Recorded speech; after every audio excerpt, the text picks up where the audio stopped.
दिल्ली में लाल किले के पास 10 नवंबर की शाम जो कार धमाका हुआ उसने वाकई सबको हिलाकर रख दिया है। आज हम इसी घटना पर मतलब विस्तार से बात करने वाले हैं। हमारे पास कई न्यूज़ रिपोर्ट्स हैं, दूसरी जानकारियां भी हैं और हमारी कोशिश रहेगी कि इनमें से खास बातें निकाल कर समझें कि असल में हुआ क्या, फौरन क्या असर दिखा, जांच किस तरफ जा रही है और हाँ, इसके मायने क्या हो सकते हैं। तो चलिए शुरू करते हैं। सबसे पहले जो मोटा मोटा पता चला है, ये धमाका 10 नवंबर 2025 की शाम करीब 6:52 पर लाल किले के नज़दीक हुआ। रिपोर्ट्स के मुताबिक एक हुंडई i20 कार में ये ब्लास्ट हुआ। वो उस वक्त ट्रैफिक लाइट पर खड़ी थी, ऐसा बताया जा रहा है। और जो सबसे दुखद खबर है, शुरुआती जानकारी में कम से कम 8 लोगों की जान जाने और कई लोगों के घायल होने की बात सामने आई है। जिस जगह और जिस वक्त ये हुआ वो इसे काफ़ी गंभीर बना देता है। लाल किला सिर्फ ऐतिहासिक जगह नहीं है, दिल्ली का बहुत बिजी इलाका है, खासकर शाम के वक्त। तो इसके पीछे की वजह और नतीजे समझना बहुत ज़रूरी हो जाता है। बिल्कुल, ये जानना बहुत अहम है कि ये सब कैसे हुआ और इसका फौरन असर क्या पड़ा। जैसा आपने कहा, लाल किला और आसपास का इलाका बहुत भीड़-भाड़ वाला है और शाम का वक्त तो मतलब पीक ट्रैफिक का होता है। ट्रैफिक लाइट पर रुकी कार में धमाका होना दिखाता है कि कितनी आसानी से रोजमर्रा की जिंदगी के बीच इस तरह का हमला किया जा सकता है। इसका असर लोगों की सुरक्षा और शहर की व्यवस्था पर आप समझ सकते हैं बहुत गहरा पड़ता है। हाँ, और इसी के चलते जांच एजेंसियां फौरन हरकत में आ गईं।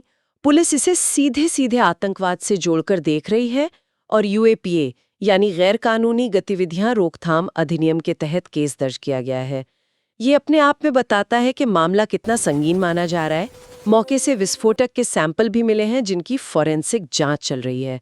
यहीं पर बात थोड़ी और पेचीदा हो जाती है, ये देखना कि जांच टीम कैसे इन कड़ियों को जोड़ेगी। फॉरेंसिक सबूत तो बहुत अहम होते हैं ना, खासकर ये पता लगाने में कि किस तरह का विस्फोटक इस्तेमाल हुआ और वो आया कहाँ से। बिल्कुल, यूएपीए का लगना साफ दिखाता है कि अधिकारी इसे हल्के में नहीं ले रहे हैं। यह कानून ऐसे मामलों में एजेंसियों को काफी ताकत देता है जांच के लिए। अब जांच कई दिशाओं में चल रही है, जैसे आसपास के सैकड़ों सीसीटीवी कैमरों की फुटेज खंगाली जा रही है। कोशिश ये है कि कार किस रास्ते से आई, उसमें कौन लोग हो सकते हैं, शायद इसकी पहचान हो सके। अच्छा, और उस हुंडई i20 कार की भी पूरी कुंडली खंगाली जा रही होगी, कहाँ से खरीदी गई, किसके नाम पर थी, कहीं चोरी की तो नहीं थी, ये सब। बिल्कुल बिल्कुल, ये सब जांच का हिस्सा है। कार की खरीद फरोख्त की पूरी चेन को ट्रैक किया जा रहा है। साथ ही ये भी देखा जा रहा है कि कहीं इसके पीछे कोई जाना पहचाना आतंकी गुट या कोई नया मॉड्यूल तो शामिल नहीं है।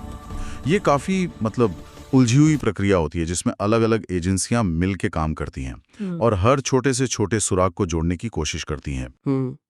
जिन लोगों ने ये धमाका देखा या सुना, उनके बयानों से अंदाजा लगता है कि ये कितना भयानक था।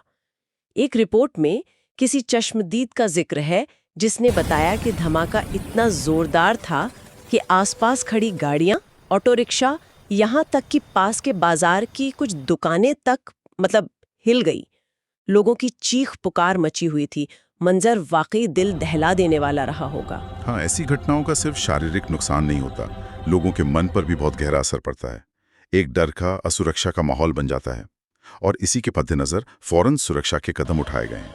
दिल्ली और आसपास के इलाकों जैसे पूरे एनसीआर में हाई अलर्ट जारी कर दिया गया है। हाँ, खबरें आ रही हैं कि अहम जगहों पर पुलिस और सुरक्षा बलों की तैनाती बढ़ा दी गई है। बॉर्डर एरिया पर भी सख्ती बढ़ी है, गाड़ियों की चेकिंग तेज कर दी गई है।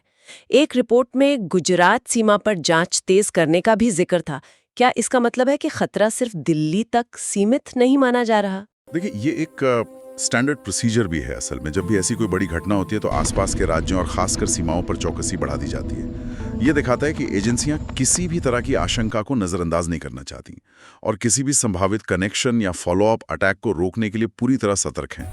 खतरा कितना बड़ा है इसका अंदाजा इसी से लगता है। ओके, सरकार की तरफ से भी प्रतिक्रिया बहुत तेजी से आई है। गृह मंत्री अमित शाह का बयान आया है कि इस घटना में जो भी शामिल है उसे बख्शा नहीं जाएगा, कानून के दायरे में लाकर सजा दी जाएगी। उन्होंने एजेंसियों को पूरी मुस्तैदी से दोषियों का पता लगाने को कहा है और प्रधानमंत्री नरेंद्र मोदी ने भी साफ कहा है कि दोषियों को सजा जरूर मिलेगी। उन्होंने हमले की निंदा करते हुए मारे गए लोगों के परिवारों के प्रति संवेदना भी जताई है। जी, इस तरह के बयानों का अपना महत्व है। ये एक तरफ जनता को भरोसा दिलाने की कोशिश करते हैं कि सरकार स्थिति को गंभीरता से ले रही है दूसरी तरफ ये अपराधियों को एक कड़ा संदेश भी देते हैं। जब देश का शीर्ष नेतृत्व ऐसी बात कहता है तो ये राष्ट्र सुरक्षा के प्रति सरकार के संकल्प को दिखाता है। इसका एक और पहलू ये भी है कि अब जांच एजेंसियों पर नतीजे देने का जबरदस्त दबाव होगा। उन्हें न सिर्फ गुनाहगारों को पकड़ना है, बल्कि ये भी देखना होगा कि भविष्य में ऐसी घटनाएं दोबारा ना हो, जिसके लिए जाहिर है खुफिया जानकारी और सुरक्षा इंतजामों को और मजबूत करने की जरूरत पड़ेगी। तो अगर हम इन सारी बातों को जोड़कर देखें, एक भीड़ भाड़ वाले ऐतिहासिक इलाके में कार बम धमाका, फौरन यूएपीए का लगना, हाई अलर्ट, बड़े पैमाने पर जांच और सरकार के कड़े बयान, ये सब मिलकर हमें क्या सोचने पर मजबूर करता है? इसका बड़ा मतलब क्या है? यहाँ दिलचस्प बात यह है कि यह घटना सिर्फ दिल्ली की कानून व्यवस्था का सवाल नहीं है। ये पूरे देश में, खासकर बड़े शहरों और भीड़ भाड़ वाली सार्वजनिक जगहों की सुरक्षा को लेकर गंभीर सवाल खड़े करती है।